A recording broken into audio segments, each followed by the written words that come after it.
J'aimerais à présent vous parler d'un de mes plus grands héros. Il s'y connaissait dans tous les domaines possibles.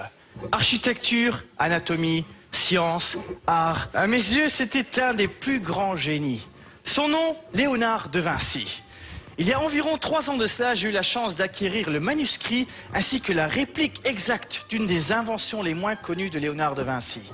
Après avoir examiné le manuscrit et cette petite merveille chirurgicale, car c'est de cela qu'il s'agit, j'ai découvert que son utilisation pouvait rendre la vie au grand maître, ou plutôt à son génie, presque 500 ans après sa mort. Selon lui, il serait possible d'opérer le bras humain sans que le patient ne verse une goutte de sang et sans qu'il ne ressente aucune douleur. Je vais vous montrer exactement à quoi ça ressemble en insérant mon bras dans l'appareil.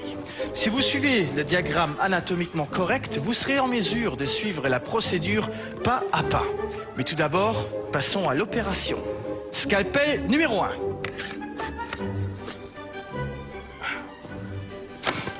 1. Ouch! Scalpel numéro 2.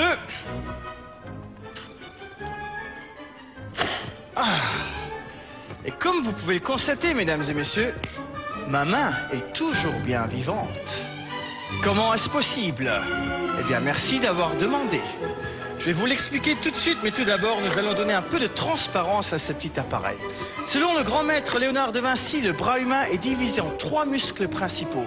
Nous avons le biceps, le brachioradialis, tel est son nom, et ici nous avons le tout petit palmaire. Les muscles ont été coupés de telle façon que chaque muscle dépasse dans l'une boîte adjacente, ainsi que le médecin est capable d'opérer soit ici, soit là, sans que le patient ne verse une goutte de sang et sans qu'il ne ressente aucune douleur.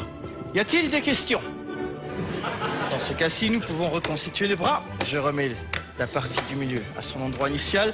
On sort le scalpel numéro 1, on sort le scalpel numéro 2, et je suis libre de rentrer chez moi avec un bras parfaitement sain et sauf.